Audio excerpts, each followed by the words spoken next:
Now let me introduce the moderator of the first panel discussion, our director of Armenian Stock Exchange, Ahik Vaganyan. Hello, Arman. Hello, everyone. I will switch to English for the benefit of the majority of participants. I'll lead this panel in English, as most of the panelists are English speakers.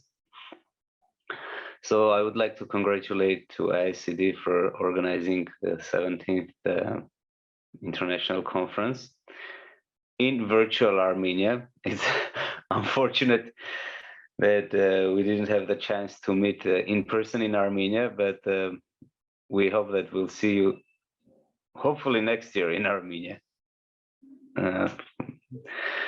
So hello everyone again, and let's start the panel discussion. And this is the grand opening, I should say, and the topics that we have chosen for this panel discussion are quite interesting. So, but more interesting are the participants, and I would like to present to every one of the participants of this panel discussion 4 people, very well-known international experts in their fields. So it's Mr. Byung-kyung Go, who is the Director of Global Business Department of Korea Securities Depository. Mr. Vishal Gajar, who is the Vice President of National Settlement Depository of India. Ms. Maria Krasnova, the first Deputy CEO of National Settlement Depository of Russia. And Mr. Philippe Laurency, the General Manager of Europe, Euroclear. So welcome everyone. Welcome to this panel discussion. And to introduce everyone about these topics, I would like to say that, first of all, we will not be targeting the COVID topic, unlike many other conferences now. And instead, I would like to outline that our discussion will be more towards the diversification of the businesses of CSDs. Yes, just a short introduction of myself. I am the CEO of AMX, Armenian Securities Exchange, the stock market operator of Armenia, and I am the board member of the CSD Armenia, the Central Depository of Armenia.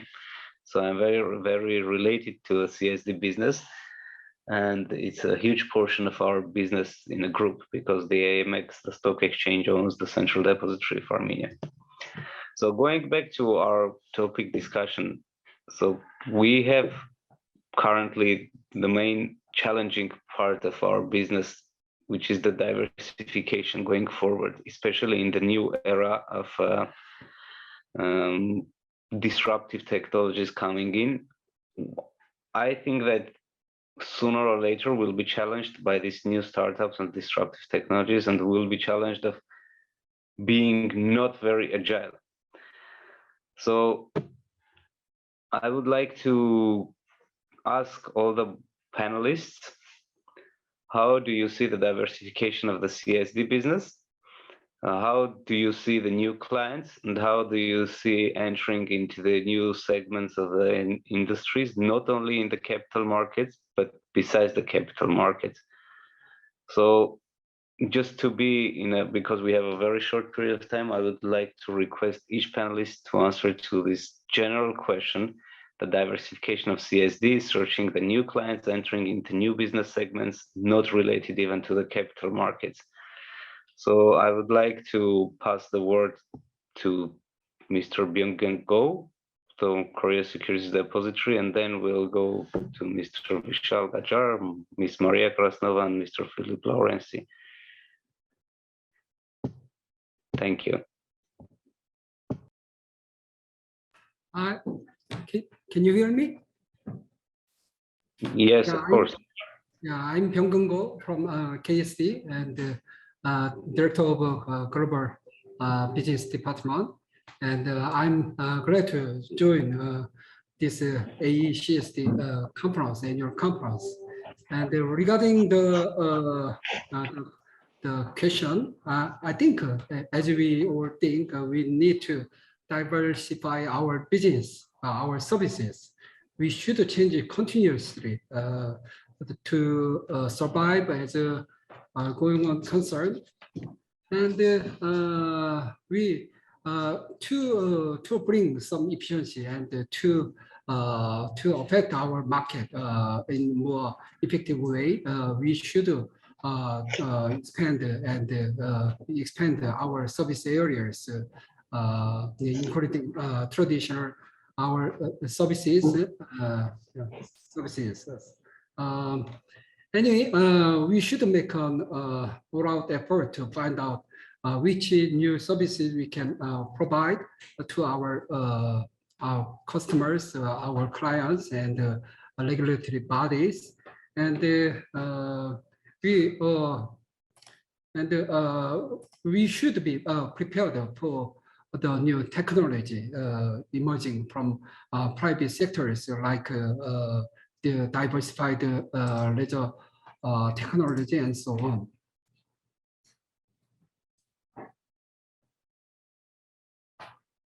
Okay, thank you, Mr. Go. So the next panelist, Mr. Vishal Gajar, what are your thoughts about business diversification? It's very important to hear about your experience as well, because you're one of the most diversified CSDs within our ASCSD. So please share your thoughts and experience as well. Yeah, hello everyone. This is Vishal Gajjar from NSDL India. Thank you, Byung-yeon, for your insight and giving a good kickstart for this beautiful, excellent conference which we have. Agree that we are one of the most diversified CSD. We have a lot of different, you can say, diversification, concentric as well as horizontal. Considering that the segregate account structure we are maintaining in India and mostly in this Asian specific CSDs, we have a good database of our customers.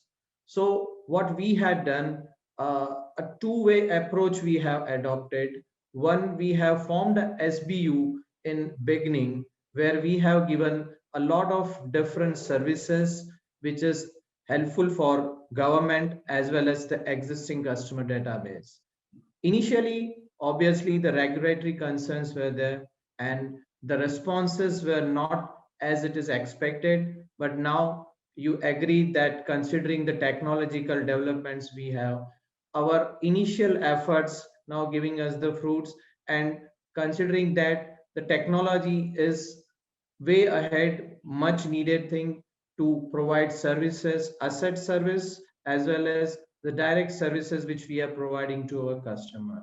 Coming to the point that initially the services which we were providing were quite difficult to do into the regulatory framework which we CSDs are working in, that obviously we are going to cover in our next few presentation. However, name a few which we have settled down in India are tax information network, unique identity network, pension system. So this type of a lot big projects which are of national importance we have established. Now what we have done, we were not providing services directly to the end individual customers. We are providing through our existing channels, taking leverage of that particular benefit which we have across different length and breadth of our country. We were able to give the service more efficiently. So taking a clue from that, we have done a lot of diversification, and obviously it impacted on our financials as well as the level of service which we are providing to the customer, to the different regulatory departments. So I agree, the diversification is the need of our, considering the agile environment we all are in, startup culture, and the technology firms which they are venturing into a business model. So I'm looking forward to hear my other colleagues in this presentation. Thanks. Thank you, Jan. Thank you, Vishal. Thank you. Very interesting insights from India. So, Miss Maria, would be great to hear your thoughts on this topic. If if you may introduce the NSD and the diversification vision of NSD, please.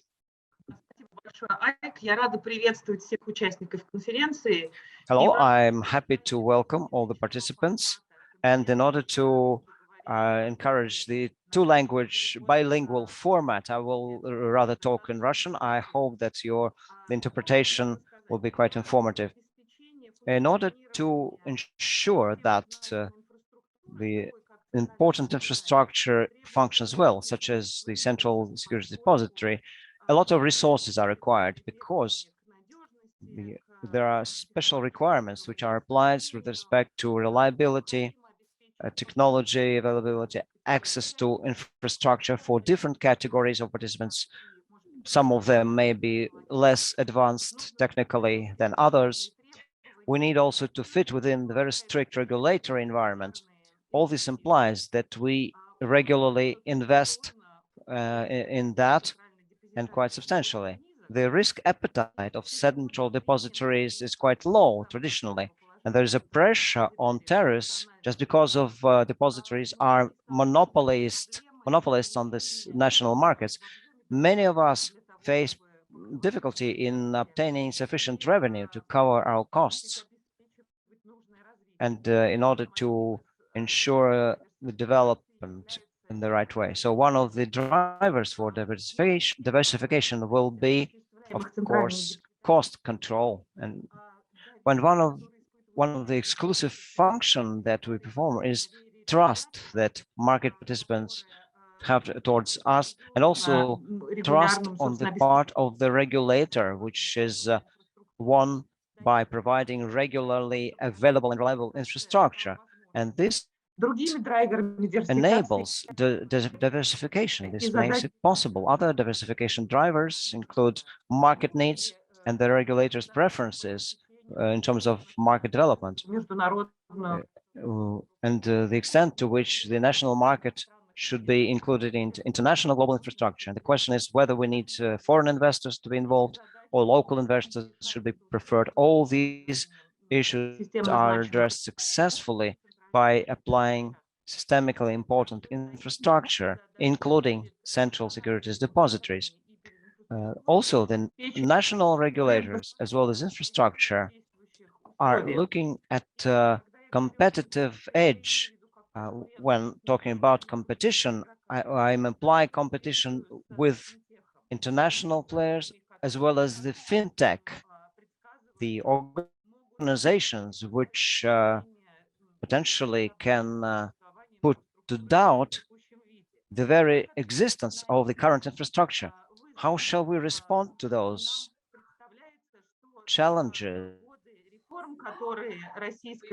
We imagine that during the years of reforms that the Russian financial infrastructure experienced over the last 10 or 12 years, we demonstrated successful diversification by expanding the selection of services as well as introduction of new services such as trade repository, electronic document flow services, those which not only help the depository itself, but also the customers by improving the environment for local investment transactions. And this helps us develop further. As for new and promising business lines, can name the ESG agenda, which is more and more present, such as carbon units, more services or improved services to the pensions industry. As I said before, trust, reliability, and lack of conflict of interest. These are all the premises for central securities depositories. And that is shown by the example of different depositories all over the world, that this diversification is quite possible and desirable. Thank you. Thank you very much, Maria, for your rich view. point of view and experience. And let's hear our last panelist, Mr. Lawrence from Euroclear. Can you please provide us your insights and thoughts about the diversification of the business? Sure, not an easy position when you're the last speaker on the topic. So thank you very much first for inviting us. Very happy to be with you today and to contribute to this interesting topic. The way we look at CSD, the CSD is a marketplace, and basically it's a place where investors meet with issuers. And I think that is something that will remain for the long time. Therefore, I think there will always be a role for depositories to play, but indeed we will need to adapt to the new environment, and we're influenced by, I would say, first what customers are looking at. And you mentioned you don't want to talk about COVID, but COVID has changed the behavior of people, and therefore, if people behave differently, that might have an impact on what we do and the way we do things. Regulation is impacting the way we do things.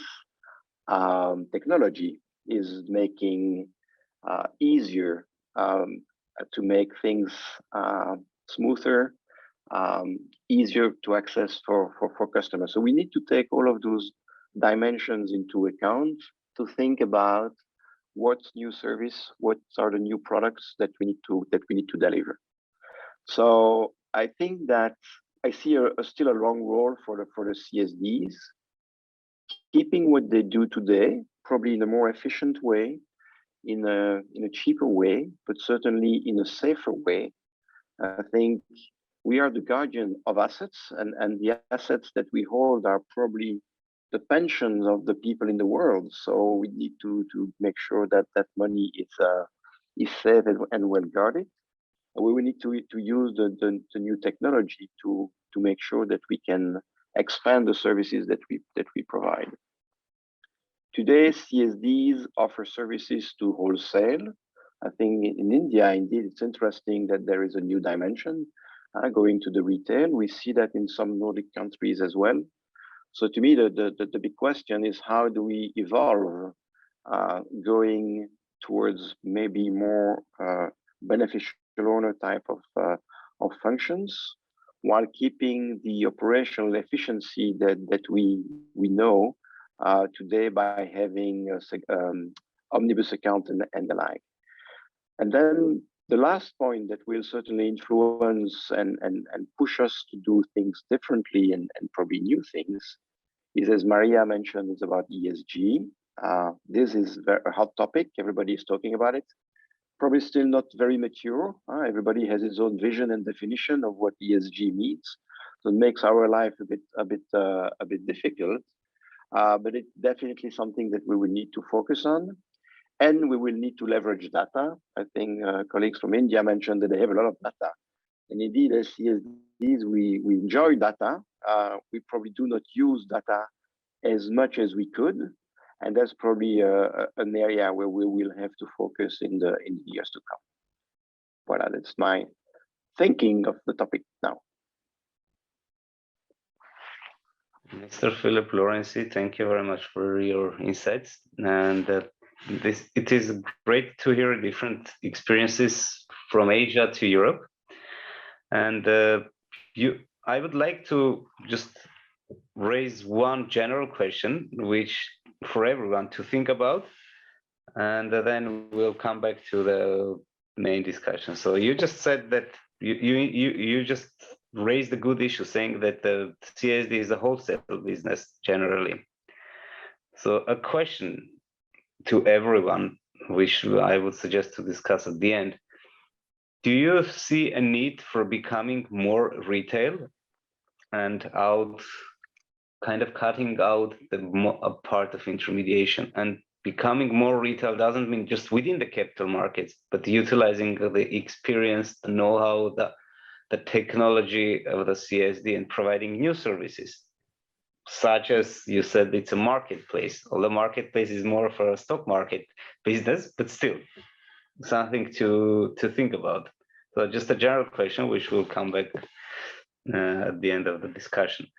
So going to the second question, Um, during the first question, we have heard many issues that one of the main challenges of the CSD is being over-regulated, because all the CSDs, but the depository business itself is well regulated, and in many cases it is sometimes over-regulated.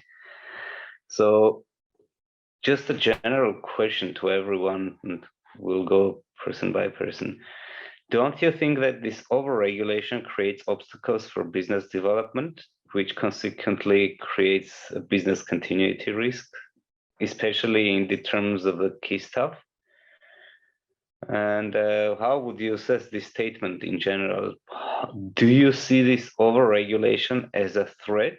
And if yes, it's a threat, to what scale? Just a small clarification.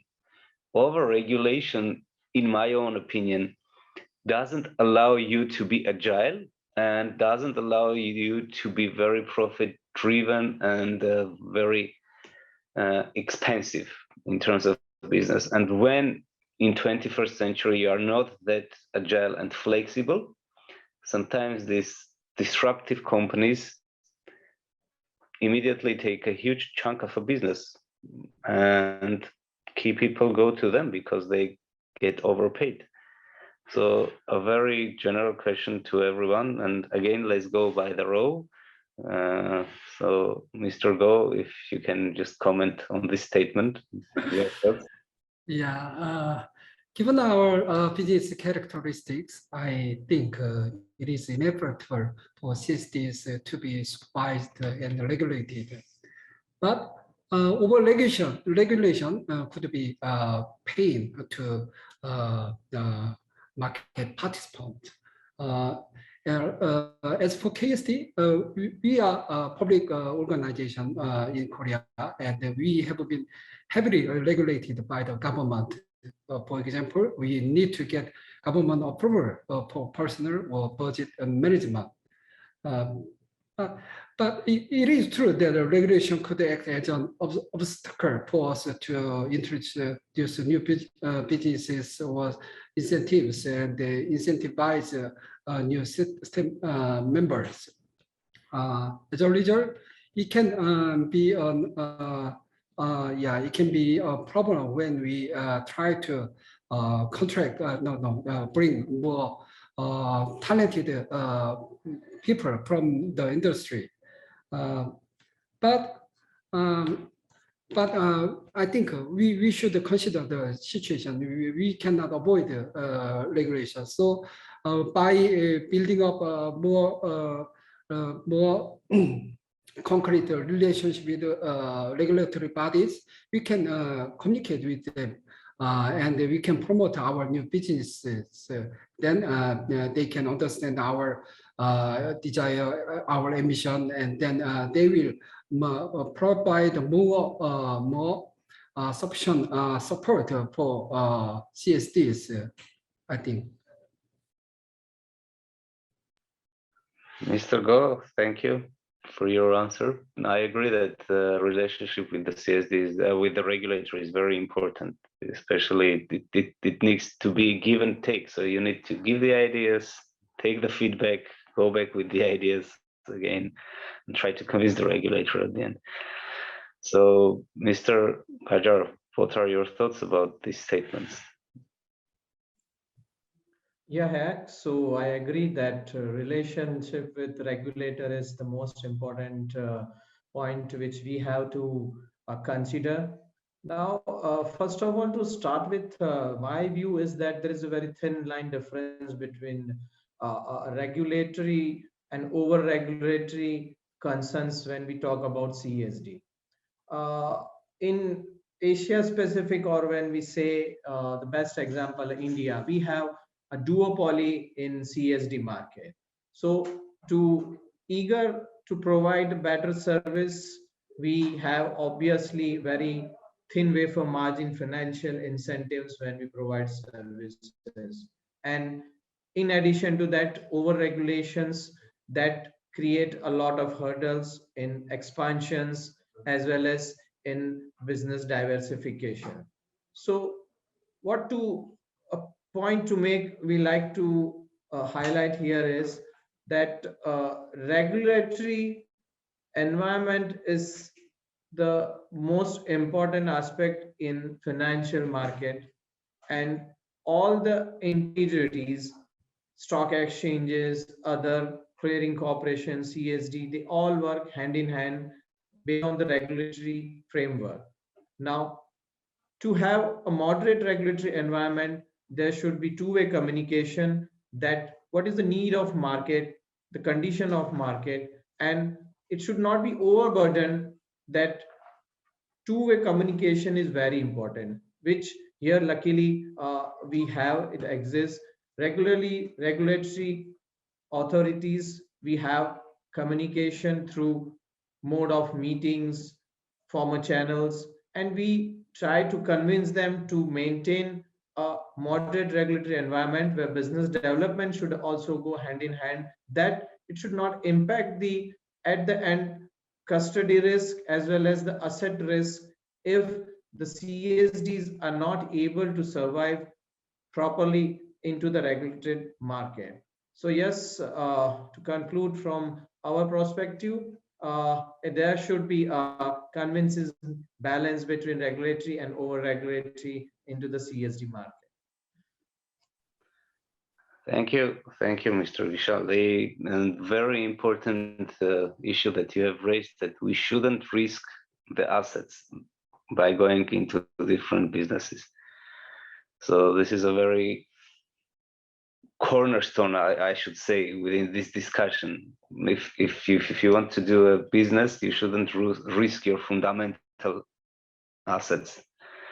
So, Miss Maria, it would be great to hear your thoughts about the regulation, over-regulation relationship, and how whether it's a challenge or maybe it's another way, assistance for business development. Sorry, you are muted. Прошу прощения, да, как и все в этом мире, вызов, он же является... Well, just like everything else, challenge implies opportunities. It is true that regulatory burden is significant and continues to grow. This is what we feel as a national securities depository, as well as depository that operates internationally in the interests of on behalf of our customers, because other markets regulators also introduce transboundary requirements that we must follow. So it means that overall regulatory burden increases everywhere. At the same time, because of this close attention on the part of regulator, we are able to maintain a dialogue with them, which may influence both intensity of the regulation, not everywhere, not always, but our voice is heard.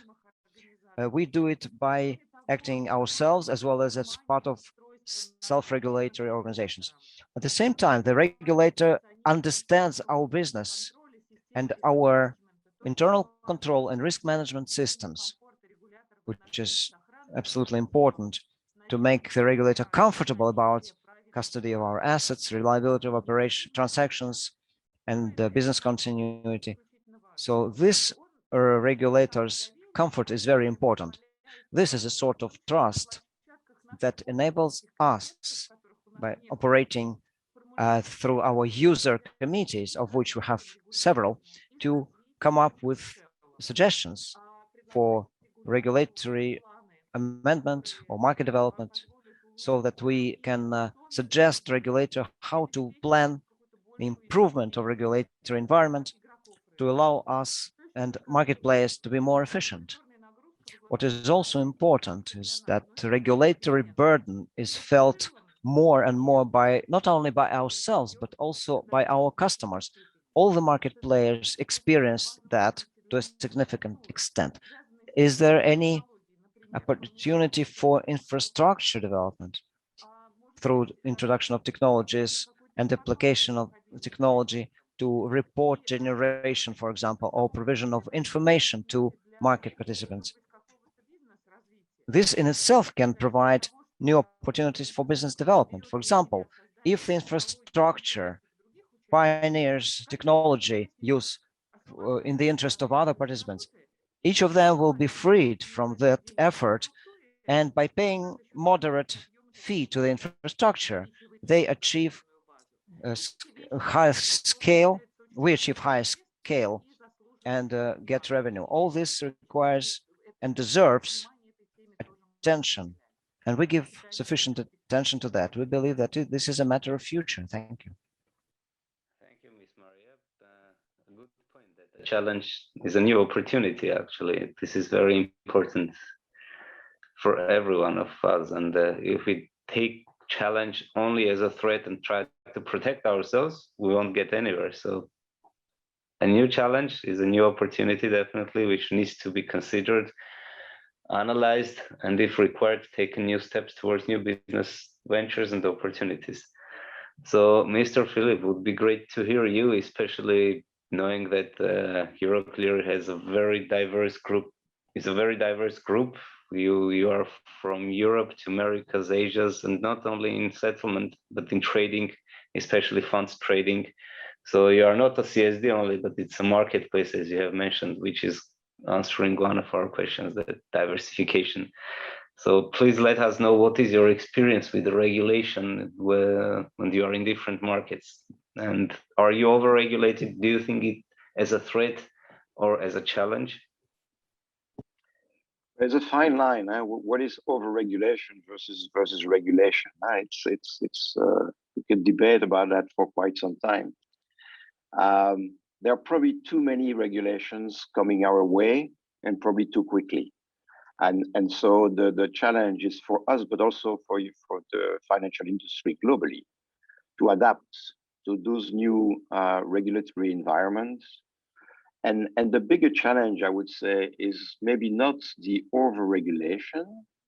There are two dimensions that makes our life, I think, more difficult. Is that sometimes the drafting of the regulation is not as good as it could be, and therefore it does not translate the initial spirit of the regulation and makes everybody's life very difficult. So that's, for me, maybe a bigger impediment than the overregulation itself.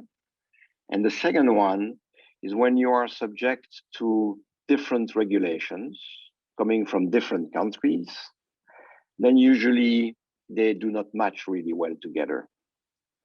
And so you face in a situation where if you're compliant with regulation A, you're actually in breach of regulation B. And how do we manage that? So to me, these are the key challenges of the regulatory environment. I would urge regulators to talk more and to try to harmonize their regulatory framework if they want to reduce the overall risk and have a better control of financial market globally, because it is a real global market. Even though we are all operating in different countries, we are interconnected with everybody else in one way or another, either directly or through our customers, and that is, for me, the biggest challenge. Now, is it an impediment to the business and to develop and to be agile? Probably yes. If you look into the roadmap and of the amount of money that we have to spend on regulatory matters versus the amount of money that we have free, I would say, to spend to develop businesses, products, and basically improve, the balance is probably not right. So at least in Europe in the last 5 to 10 years, true for us, but also true for our customers, it was more than 50% of your resources that had to be allocated to regulatory environments. Is that the right balance? I would probably argue no. Who am I to challenge that? I think it's probably also the result of the financial market players that did not behave the way they should, and that is forcing the regulators basically to take measures that are perceived, rightly or wrongly, as not very pleasant and difficult to manage. So that's the view that we have. I think regulation will continue to be there. There will be more. And what can we do? I think if we, as CSDs or market infrastructure, can put in place a framework that will ease the regulatory burden for us, but also for our customers, then I think that we will have contributed to make the financial market safer and better. Thank you, Mr. Philip. A very important idea, the cost benefit. Basically, we are all facing the regulatory requirements which we need to comply, and in order to comply, we need to spend huge amount of money which could have been spent on development of new products, services outside of the capital markets even, but we are spending this money for complying. But we have missed one topic in this discussion, which I would like to smoothly pass to the third question and discuss this topic, combining with the third question. We are thinking about complying with the regulation. We are thinking about protecting the assets, which is right. We have to do it, but we are missing one thing. There is this disruptive technologies, blockchain, I don't know, crypto assets, something new, which maybe fortunately or unfortunately, fortunately for diversification, development opportunities, but unfortunately for us, some of the clients of ours, they are starting to entrust something else completely out of the scope, unregulated environment, a blockchain technology, crypto asset. And the challenge and the threat that I'm feeling is that if we stay closed in our environment somehow, that we have the regulator, we have our conventional business, then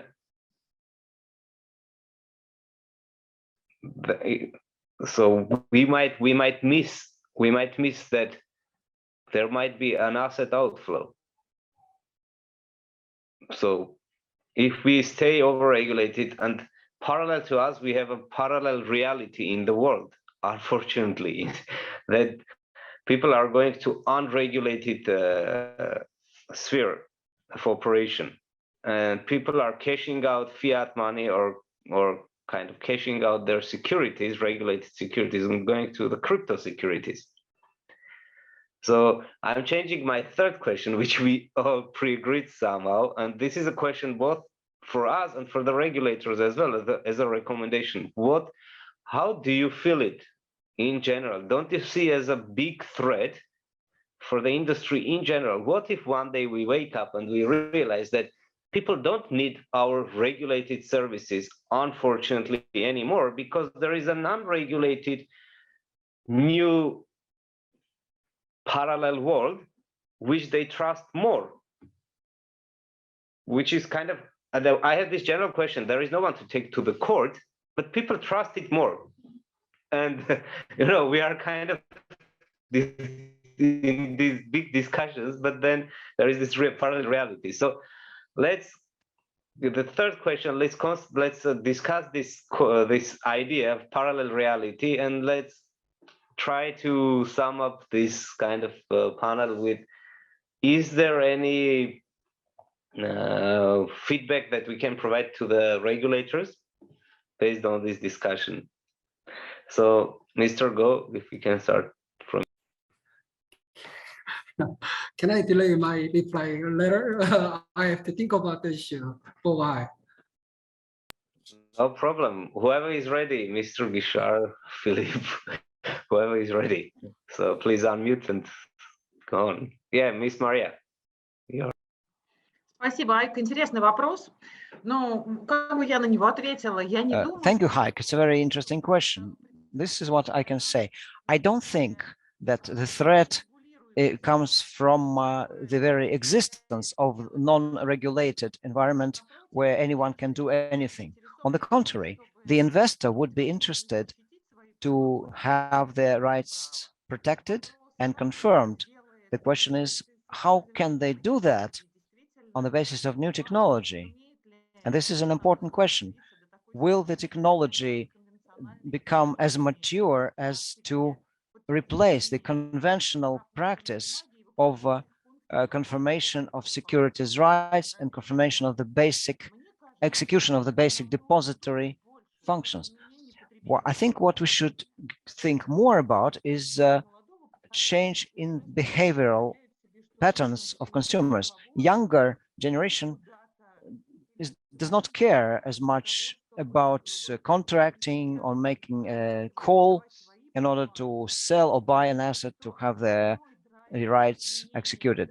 I believe that the main driver for change in the conventional infrastructure stays in the realm of solving new requirements, new needs of investors and issuers. Will we make use of distributed ledger technology? Maybe yes, or maybe no. And maybe on the wave of this interest in fintech, some new approaches and ways will emerge to perform the basic functions which are now taking care of the infrastructure. What the infrastructure does is to address the trust issue. So there's someone whose word about the ownership of asset or settlement is absolutely reliable and acceptable for the court of law or for anyone else. How will this be addressed in future? To allow all the investors, private, institutional, the government, the regulator, enabling them to make sure that they can trust that technology. This will happen sooner or later. Our challenge and our goal is to be able to transform in response to this change in consumer behavior. How can we respond to that? By applying our financial, administrative, and technological resources? What can we do to change ourselves in response to the changing world and its changing needs? This is probably the most interesting question to discuss, uh, even to the extent of futurology and strategy development. We're looking at our colleagues who have one layer system. Our colleagues from India are developing successful projects, both in standard business line and in adjacent areas. And it's very interesting how central depository functions can be applied for socially significant agenda. And this is a quite impressive result. I think this experience deserves careful examination, and this is what we can do both within our association and in other business associations. Well said that yes, we need to consider this changes and we need to adapt and we need to develop. But again, we are going back to the standard question. Look, we have the shareholders and we have the regulators. Most of our shareholders are the regulators or the governments themselves. And on the other hand, again, I want to come back to the question that I raised. We have this parallel reality. And you're right. Nowadays, the new generation, they don't expect to sign any papers or to go to the office or to make a phone call. They are used to taking the phone and just clicking and having the asset. And then if required, to convert this asset into a cash in the bank account so that they can spend it. Even more nowadays, some of the shops have started to accept. I'm not talking about e-commerce, they are accepting all over the places, but even the offline shops, they are starting to accept cryptocurrencies. And again, I'm a bit worried that by the time we are discussing how to go forward and we are going to our regulator and discussing with our regulators that we want to expand our businesses, we want to expand our services in order to keep the staff, to keep the business development and the business continuity in general. By the time we are discussing it, there is a huge asset outflow from our industry because the new generations, again, they convert their wages, they convert their income into a crypto asset, unfortunately. Again, so isn't this a threat, this pace of movement or the pace that we are trying to adapt into the new realities in the 21st century, 2021, into this new terminology, the agile world? So please, whoever is ready, Mr. Philip. I think the It's a certainly an interesting topic, and I don't think anybody has the answer, and things are moving very fast. What we need to do, I think, is to try to understand what does the crypto world bring. Okay, today, indeed, you see the young generation, they put a lot of their assets into crypto. Why do they do it? Do they do it because it's easy? I think they do it because there is a potential very short profit to be made. Could be, it is crypto today, but it could be anything else. The day they will have kids, they will probably spend their money a bit differently and maybe take less risk, because today, at least in the crypto world, I'm probably getting too old, but I do not understand the fundamentals of why it goes up or it goes down, except that somebody on the other side of the ocean tweets something, and then suddenly there is a plus 20%, and the next day it's minus 30%. But probably my age is not helping me here. So for me, we need to try to understand what is the crypto world bringing. We are, and cash is, I guess, much easier than securities.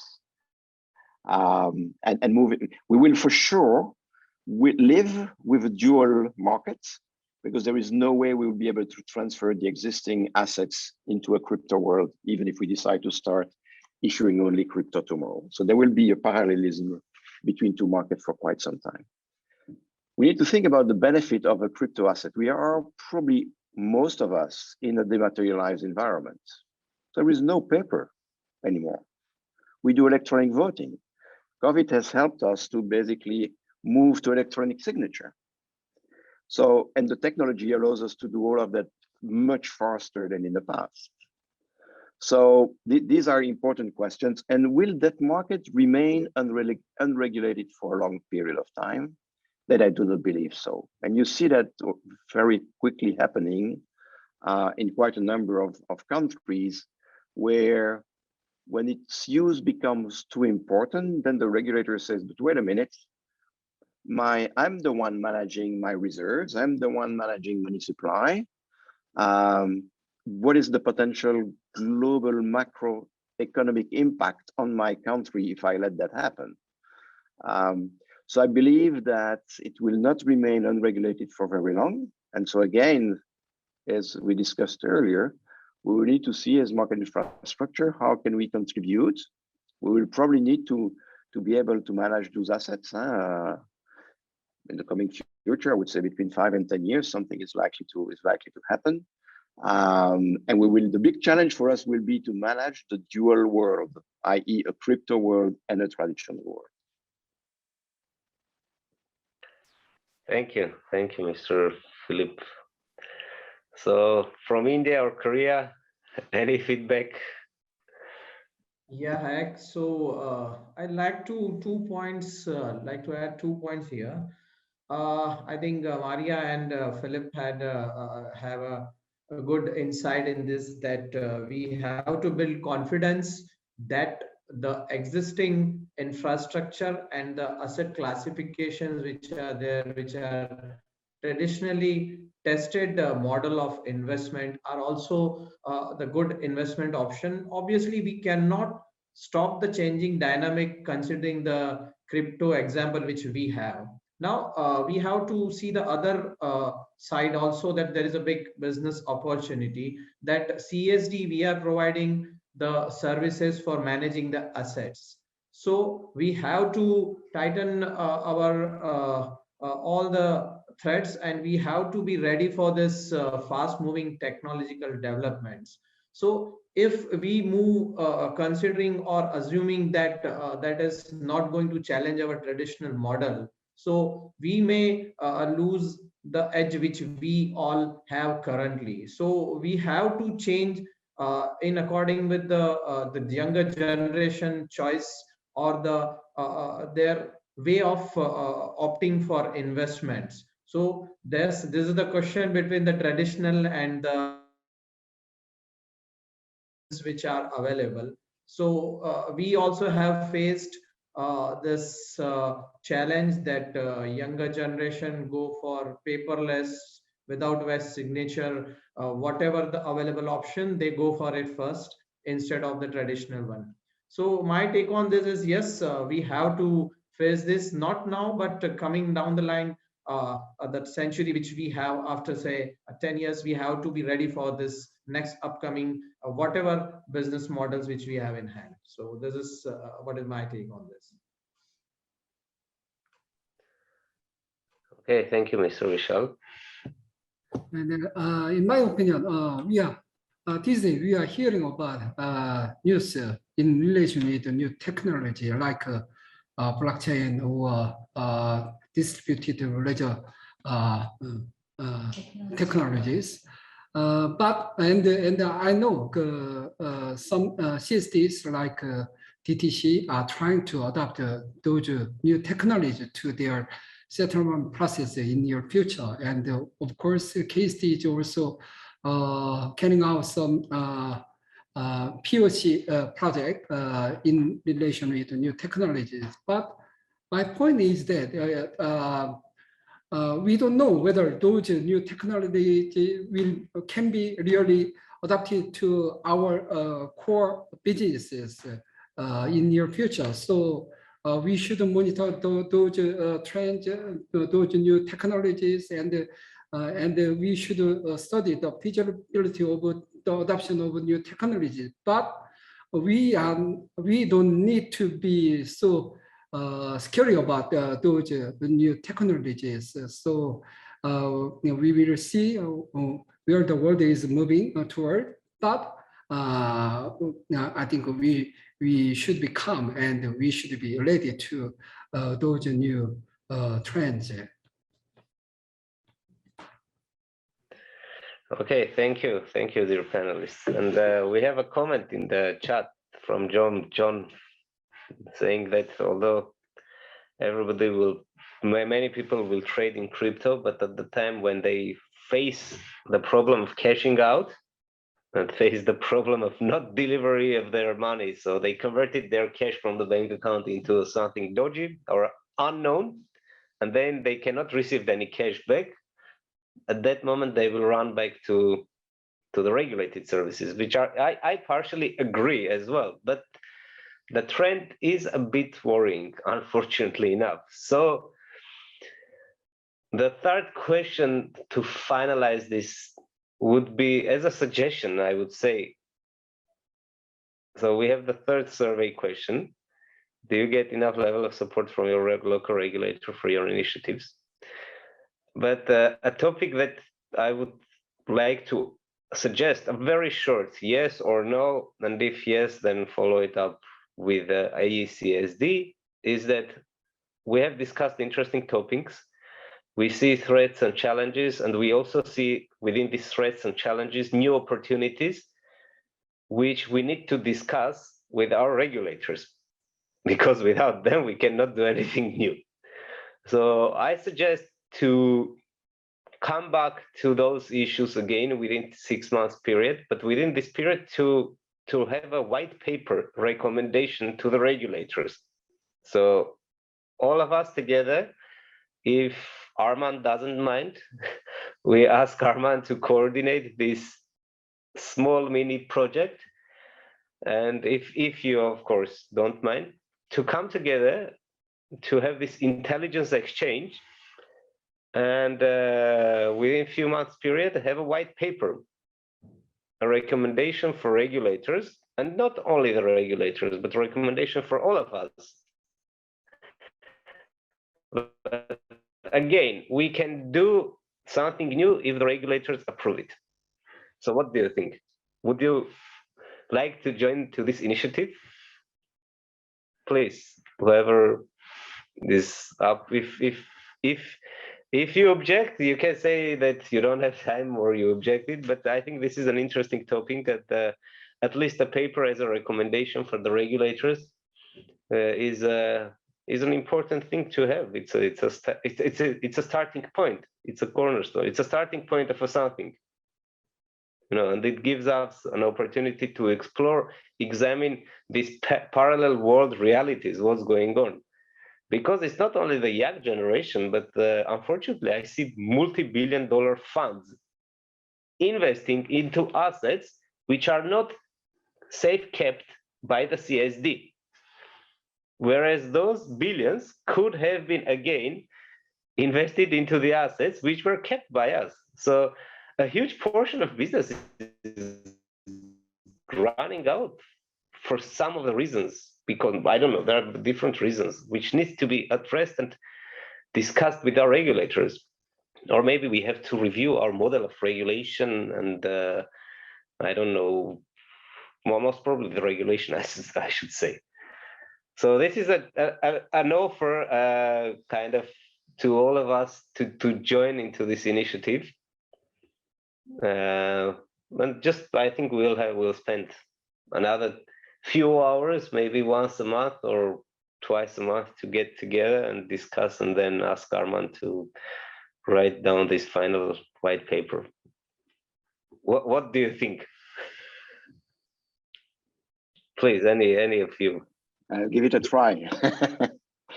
The problem we have is probably there are many regulators that are governing the different CSDs of the association, and they probably have a different view. So maybe we need to understand for each market, or which market we want to address first, but what's the position of the regulator vis-a-vis crypto assets, be it the currency or be it securities. I think we need to streamline a little bit the effort, because otherwise it's going to be probably a bit too wide, and then in 6 months' time we will probably not be very far. Just to clarify, it's not only about crypto assets. This is just a recommendation that shall they allow us to conduct other businesses? This is very important, because look, during this session, what we heard that, and we all know that this is nothing new. First of all, we are all technology driven, and thank God we all have a good technology in-house or outsourced, but we know how to develop technology. We know how to develop technology for safekeeping the assets, for safekeeping information. This is our know-how. This is where we are champion in the world, in related to any other businesses. We know how to safekeep the assets. We have a challenge. We have two challenges: the low tariffs and the regulation itself. Because if you are regulated, you are not agile, unfortunately enough. But you are not allowed to be not agile in 21st century, because this is a global trend. You have to be agile. You have to be fast adapting. But the regulation, whatever we say, it doesn't allow us to be very fast and agile, unfortunately. So we have the know-how, we have the technology, we know how to keep the assets. We have the trust. We have the trust from the clients. We have the trust from the governments itself. So we have this know-how, we have the trust, we have the technology. Why shouldn't we enter into other spheres? For example, like in India, they maintain the tax accounts. For example, in Armenia, we do maintain the pension accounts. All pension accounts are maintained with the depositor. But why only pension accounts, or why only tax accounts? Maybe we can maintain the e-governance. For example, the e-government, e-citizen. So you become the partner of the government, and everything is entrusted you. So if you become such a large-scale entrusted partner, maybe even these crypto guys will come to you and ask you to provide them the service of safekeeping the assets, because you are becoming the most trustworthy. But in order to get to that level, you should be allowed to conduct other businesses, safekeeping businesses, like, I don't know, higher education certificates. Nowadays, unfortunately, we are witnessing that people are losing their homelands, and they are becoming refugees without any single paperwork. Going to new countries, they cannot prove that they have had anything before in their home country. Whereas if all those assets were safe kept at the CSD and backed up in another country, you could have recovered all the information all in one. So this is a general recommendation which I'm thinking to put forward to the regulators in a white paper, kind of. If you can allow us, then we'll definitely expand our businesses service, expand our businesses further, utilizing our know-how, our technology, and the trust that we have. So this is a recommendation. if you are all in, I would appreciate. I'm in, and we can just have a few other sessions coordinated by Harman, and then kind of come up to a suggestion paper.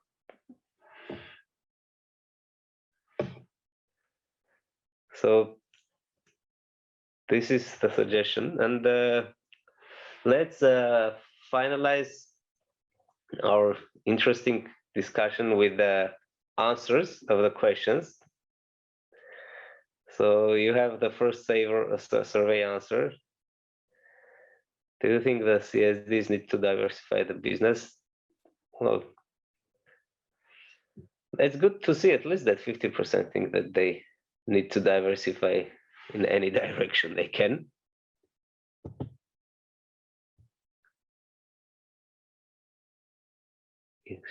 So you see, people also agree with us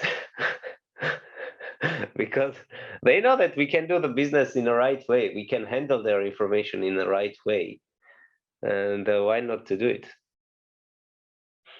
So Arman, what is the second, please? Do we need micro level regulation assigned upon CSDs, or the industry plus the competition will force the CSD business to self-regulate? Yes, but general oversight might have been better to allow this development.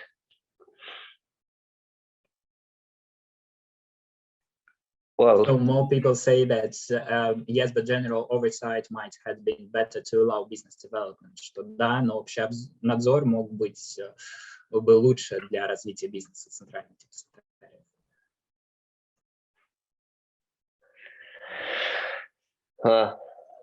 Well, look, this is a good fundamental starting point for the white paper. A recommendation for the regulator. И есть даже один участник, который говорит, что нам больше не нужен регулятор. And there's even one participant that said we do not need any regulation anymore.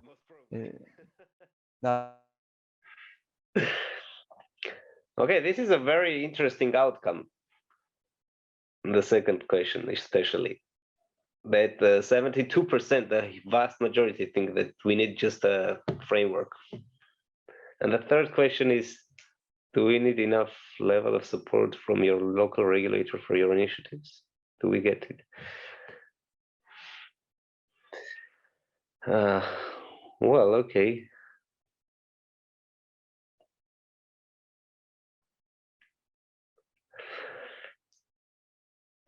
Look, here, the outcome is that, okay, that we do receive support from the regulator, but not everyone is happy with the level of the support. This is what I get from the answer. But guys, please, you comment as well. What are your thoughts about these answers and the outcomes of the questions? Please, any of you.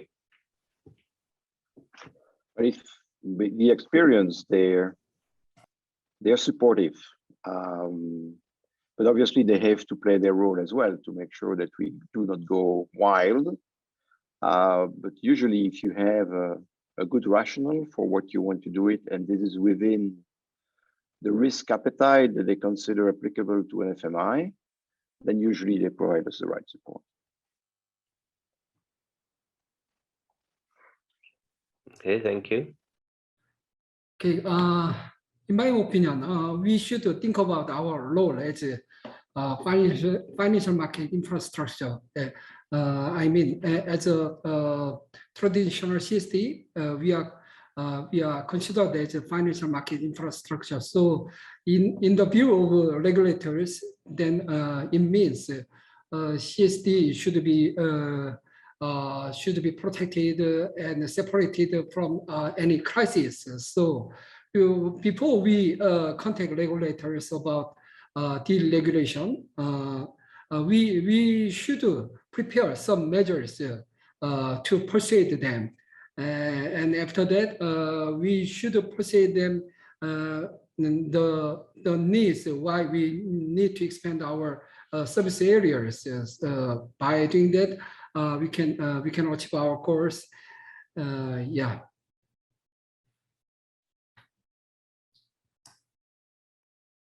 Okay, anyone else? Yeah, so I agree that Byung has raised the point regarding the asset risk. So regulator basically what is there in their mind is about the asset safety. So we have to move in such a way and represent that asset custody, this all risk which we are managing since long. We have to be given some leverage to expand our businesses in such a way that a balance is maintained, and we have to all represent in such a way that agreement will come, and yes, certain relaxation will obviously help CSDs to expand the business and have a better services with a view that both this challenges which are coming in front of us, this new startups and all the technological developments. So that will obviously help that we can obviously have a note on that. Thank you, thank you. I really agree with you, Mr. Gaja, that we shouldn't risk the safekeeping business, the conventional business, and for that reason, usually, especially if you're a clear structure, you see a holding and you see many different companies under the holding or related. So usually you segregate the risk to another legal entity. So if you want to start a new business, you start with another legal entity. So this is one of the solutions, which is actually an acceptable way because I see it in many countries. So not a single entity conducting the risk to concentrate the risks. Guys, I think, but we are close. We are getting closer to the end of the panel. I think we are over time, but Arman allowed us to to go a bit over time. So thank you all very much for this interactive discussion. It was a really great pleasure for me to moderate this panel. And I really hope that we'll have this opportunity to get back together within next 6 months and to come up with a recommendation, that kind of white paper for the industry in general. I shouldn't say the regulator, but it's for the industry. Philip, you have anything to say? So I see you have unmuted. No. Thank you very much for giving us the chance to participate to the panel. I wish you good luck for the rest of the conference. Thank you, and I wish these 2 days to be very thoughtful and insightful for all the participants, panelists, the speakers, and to be a great intelligence exchange event, so that everybody will learn something new, and it will kind of help us to develop the industry further. So I wish everyone a good luck in their businesses and in their endeavors. And I am very much looking forward to seeing you again very soon. And thank you, Arman and CDA, for organizing this event.